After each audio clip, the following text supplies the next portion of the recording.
Eu decidi, devido a algumas perguntas que aconteceram, falar um pouco sobre o aspecto de sabedoria no budismo.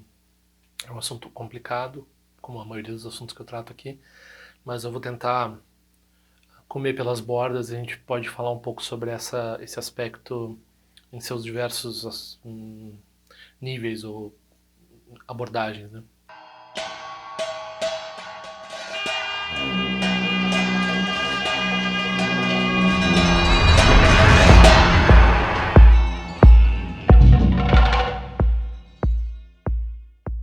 Então eu peço muitas desculpas às pessoas que eu fiquei devendo cartão desde janeiro, desde dezembro. Tem 4 pessoas para eu enviar que eu atrasei realmente, não fui no correio mais.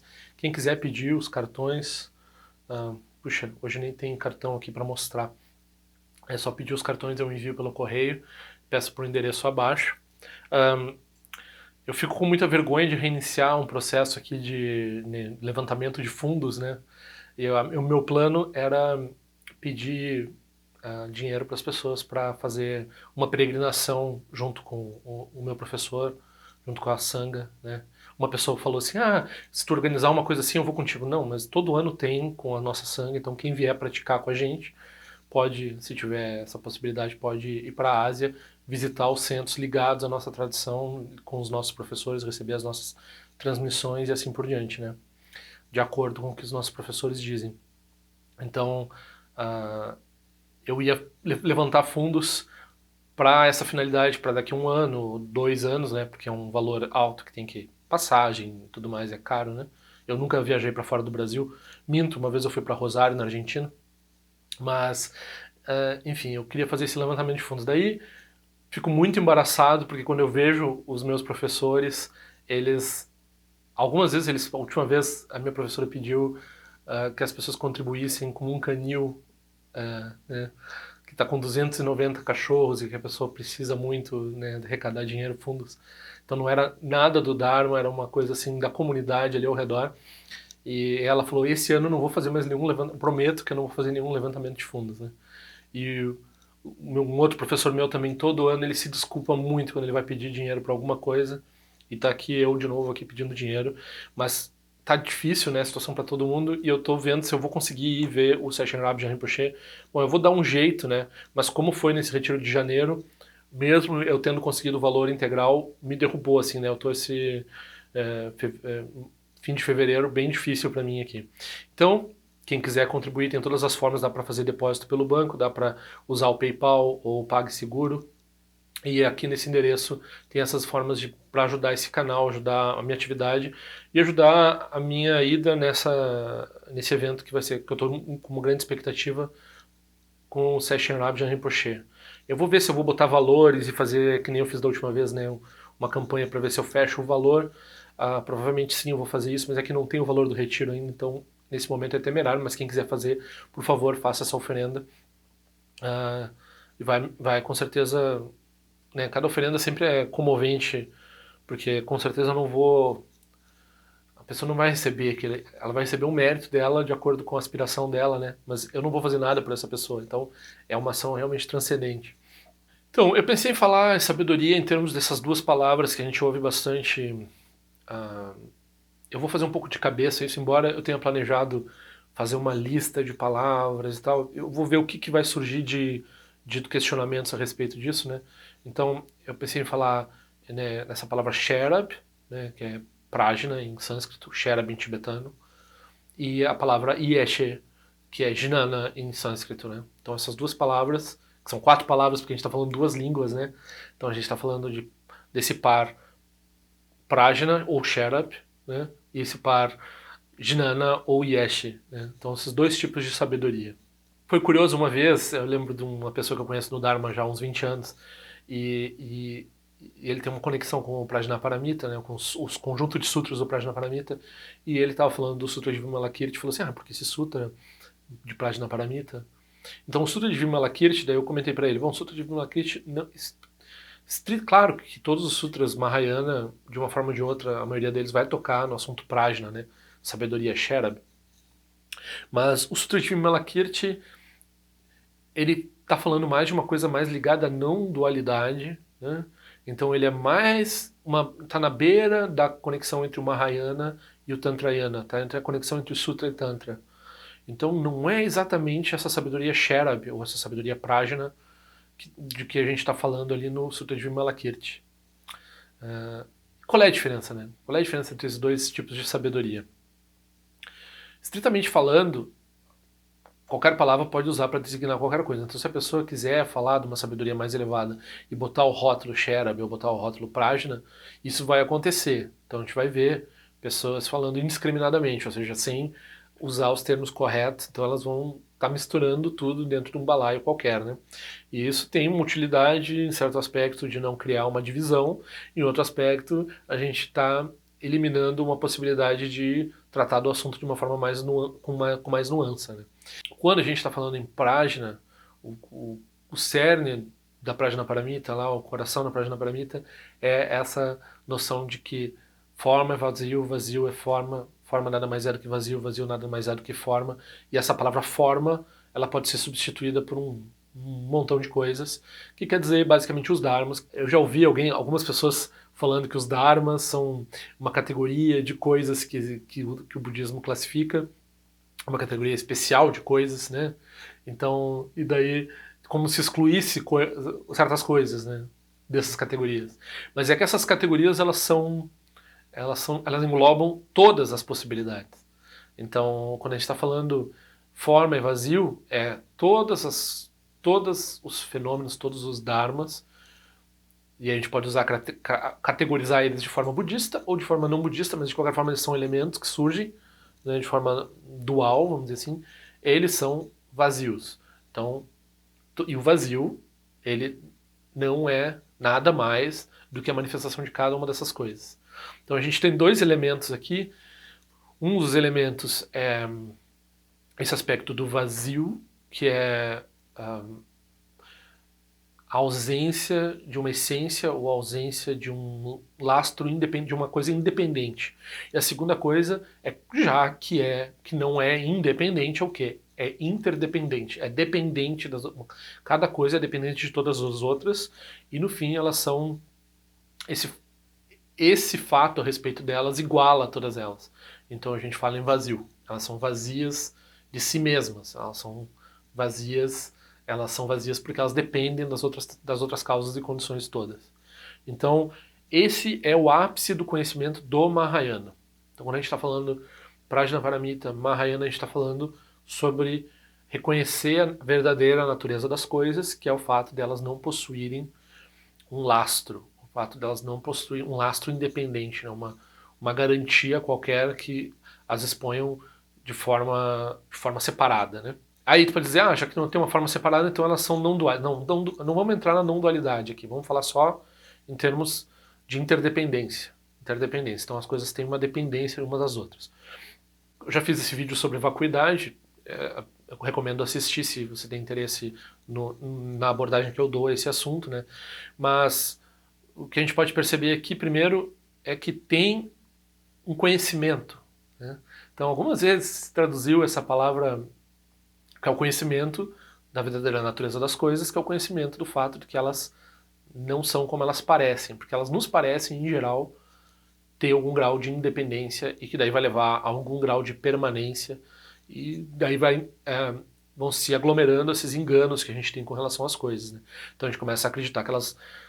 Primeiro a gente acredita que elas existem por si só, depois a gente dá uma certa permanência para elas, depois que a gente deu uma permanência a gente começa a dar valores, dizer que isso é bom, isso é ruim, eu gosto, eu não gosto, eu vou atrás, não vou atrás, aí surgem emoções, daí surge toda a cadeia que vai levar à construção do que a gente chama de samsara. Então samsara se baseia nesse engano primordial com relação à natureza das coisas, que é ver elas como sólidas, ver elas como possuindo uma existência própria, né? Então, isso tudo que a gente está falando aqui é conhecimento do Mahayana. Por que a gente fala conhecimento? Então a palavra conhecimento ela é bem interessante. Se a gente vai fazer o curso de filosofia lá, rapidamente, se não for um curso muito ruim, eles vão nos dizer que sabedoria e conhecimento são a mesma coisa, na visão da filosofia, né? Então sofia, filosofia, sabedoria. Sabedoria, gnosis e sofia é a mesma coisa, né?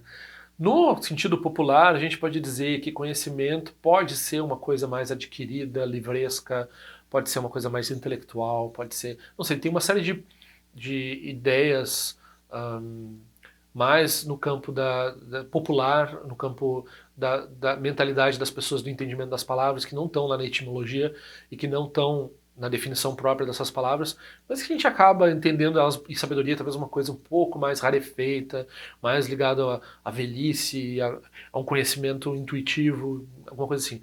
Mas isso é um pouco de preconceito linguístico não é a palavra, né, mas é uma ideia preconceituosa, ou uma ideia um pouco, né, enviesada do que essas palavras podem querer dizer. No fundo, em filosofia eles vão dizer que é a mesma coisa.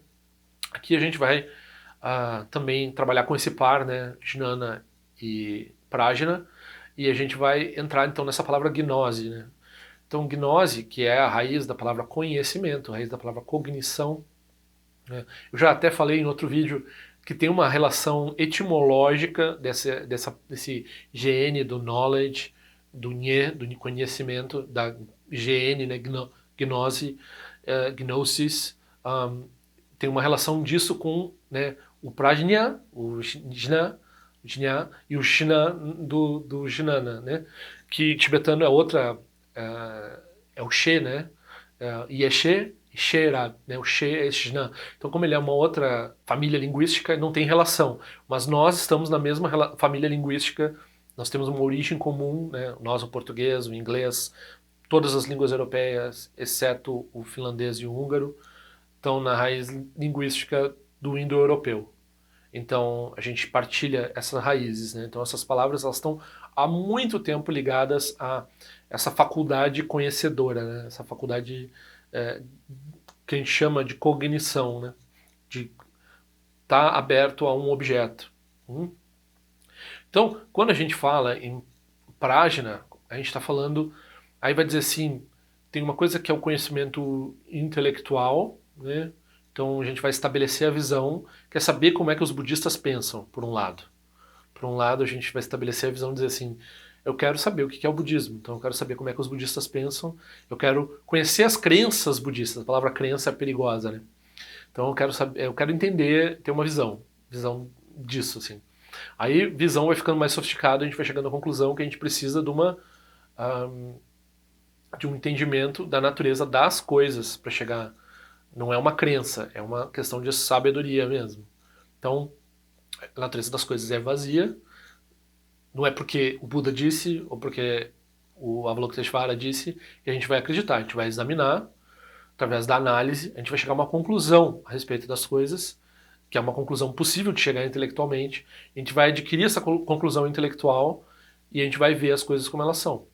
Então tem uma coisa que é a conclusão intelectual de Prajna, então Prajna tem um aspecto intelectual, e tem uma outra coisa que é a visão direta de Prajna, que é reconhecer as coisas tais como elas são. Daí de uma coisa, analiticamente, você produz por causas e condições um entendimento, que na verdade, aqui a gente vai chegar a uma distinção que é, nós estamos retirando causas e condições que nos levam a ver de forma errônea. Ou seja, nós normalmente atribuímos uma independência às coisas, atribuímos uma realidade inerente, uma realidade separada, e daí nós vamos aprender a não atribuir isso, e vamos usar o intelecto para fazer isso. E aí nós chegamos em Prajna. Prajna usa a nossa mente e produz esse entendimento.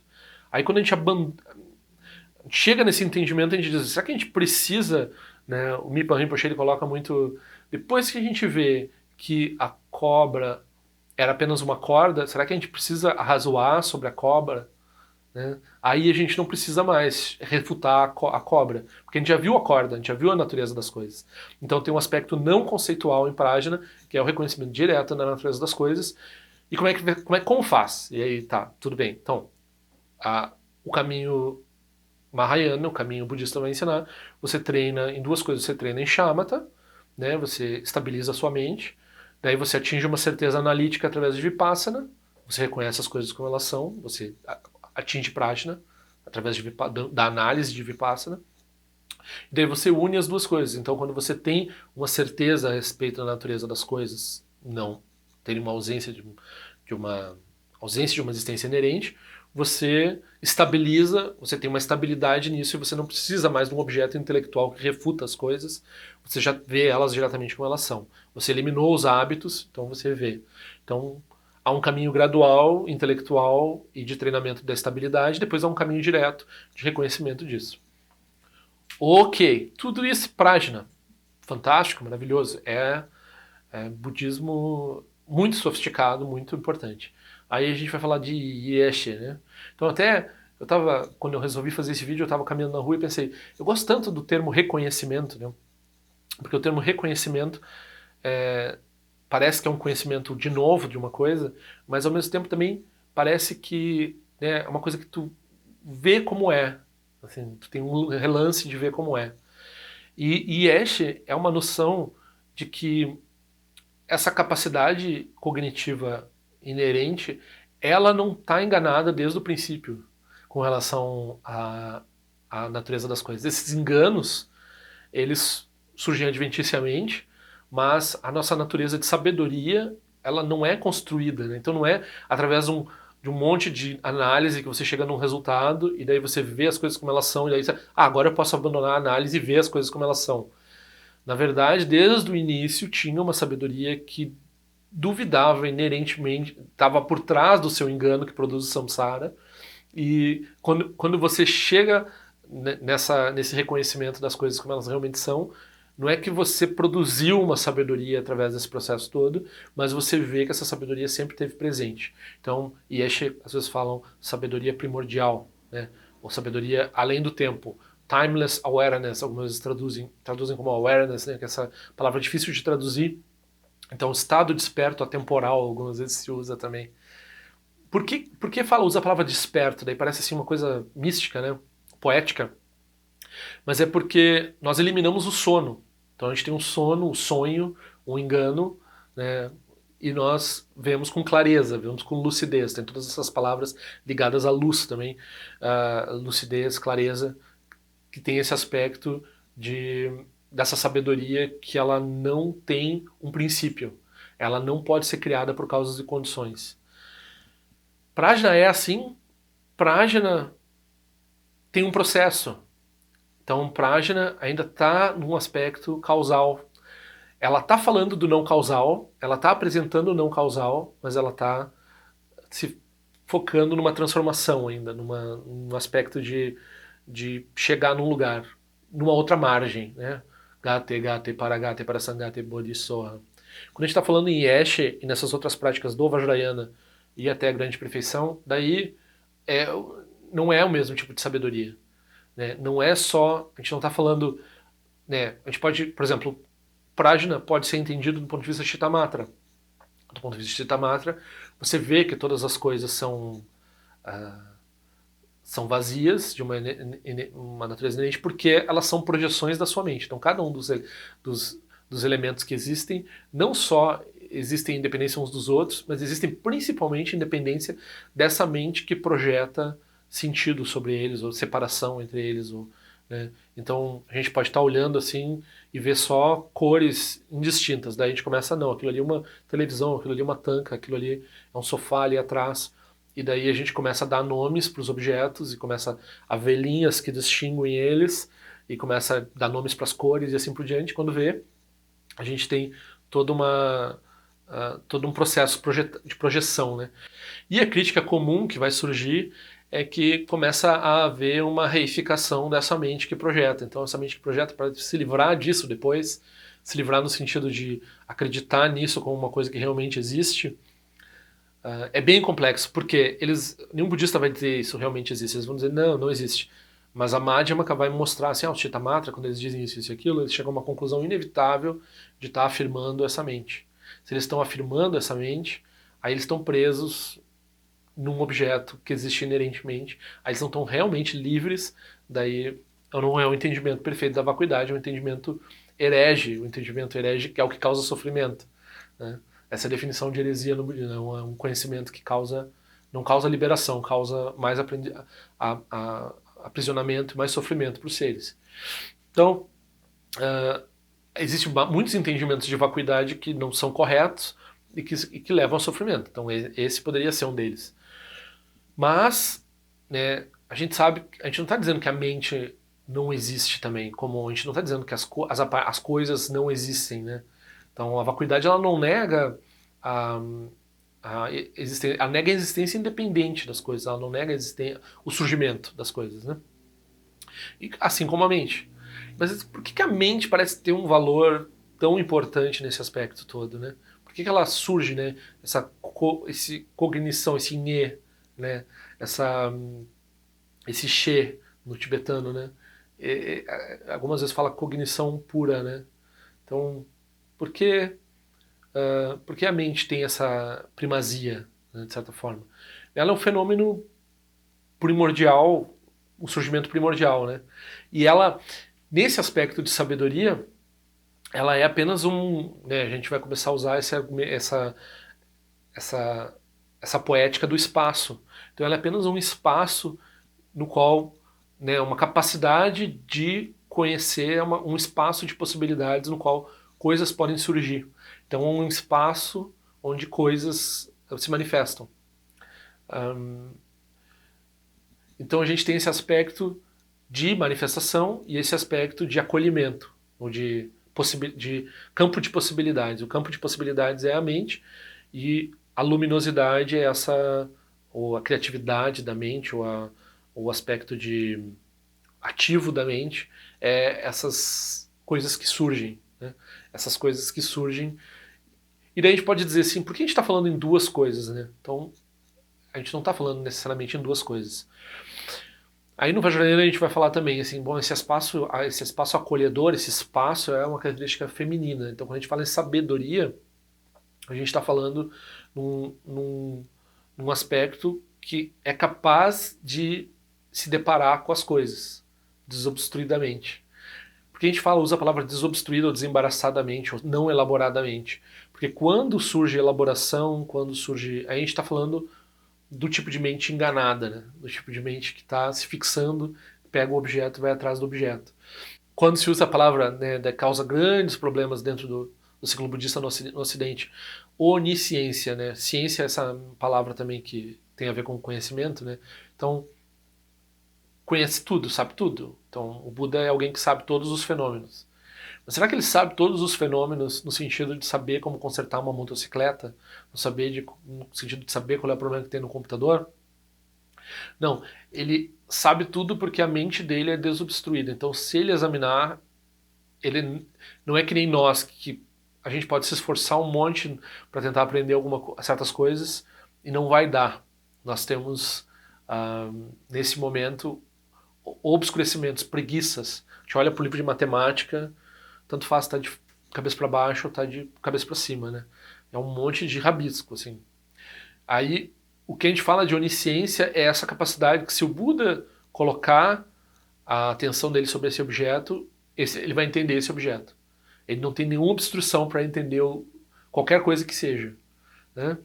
Então, é essa capacidade desobstruída. Então, a gente está usufruindo dessa sabedoria não reificada, não transformada numa coisa intelectual, que daí já é toda seccionada, né, já toda pronta. Isso, por exemplo, quando a gente está trabalhando com informática, é muito comum, né, porque a gente aprende a fazer as coisas de um jeito, aquelas coisas que nós aprendemos a fazer de um jeito, logo depois vai ser o problema para a gente aprender a fazer as coisas do outro jeito, quando a novidade aparecer. Então a gente já está treinado a trabalhar sob pressão com a transformação constante das coisas, assim, né.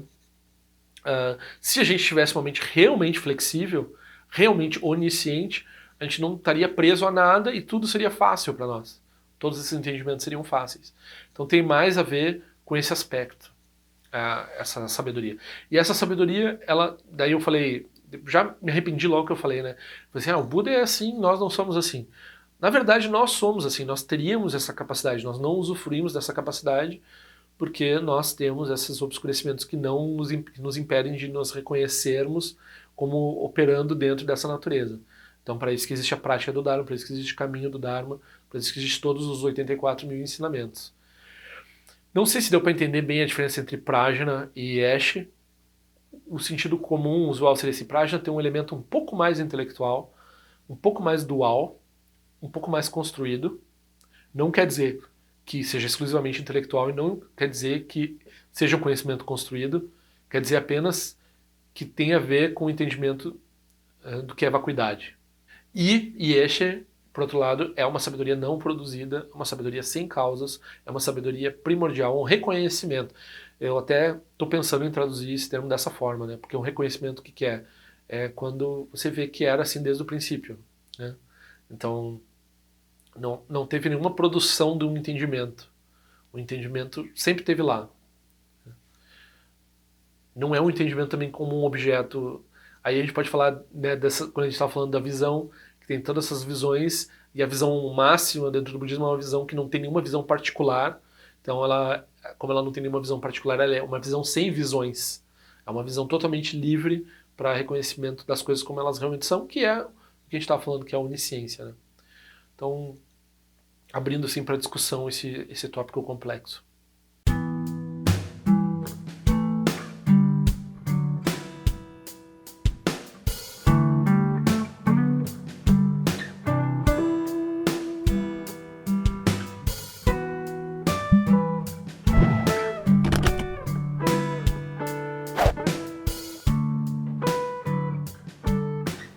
Ei, não esquece de se inscrever no meu canal, é importante para mim. Clica na sinetinha para receber a notificação e se quiser se inscreve no meu boletim informativo de forma o que eu ando fazendo, o que eu ando pensando.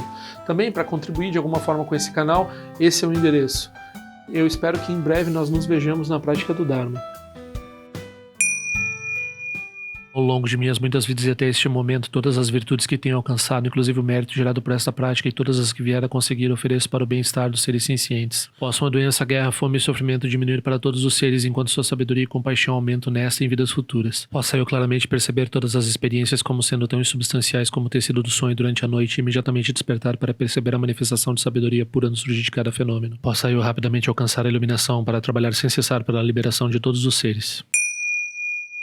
Nirawe Korajinga Sumpano Neoma Lundi Quene Tiresi Wante Jinja Soiza Pekajar Produtin Jurti Om Sochi Jamen Champene Jirasawa Kuncha Tuzio Zetai Bai Mediano Jurtu Piamani Jogisa Sundatu Ten Jurti Time Quene Pema Sambao Sasura Jese no Pai Garjuan Shujutu Pegu Kose Destintes Indar Shinju Jigmetu Jutru Panangi Wancha Tungondo Pateno Muyengi Kupamalora Sanelundu Tinleta Tutin Jurti Pemeja Sum Pemeri Suji Pemetan Lati Kuzizuruan Pemancho de Droma de Soji no Nibe Melunde do Jurti Enenjuane Chimpote Payuri Nebadan de Basi Pechambundan Kuseja Senten Jurti Kusun Sanje Guru Rinpoche do condado de Wajin Boja Bartia com seu tutor da poça só deve sentir de lapto sushi não se engebe de chuva dançam balão de dropa de gelo uma rumba zaguru pema cd que loja som de lojas alien sa som de papel do jusho som não guarda midral do sungele show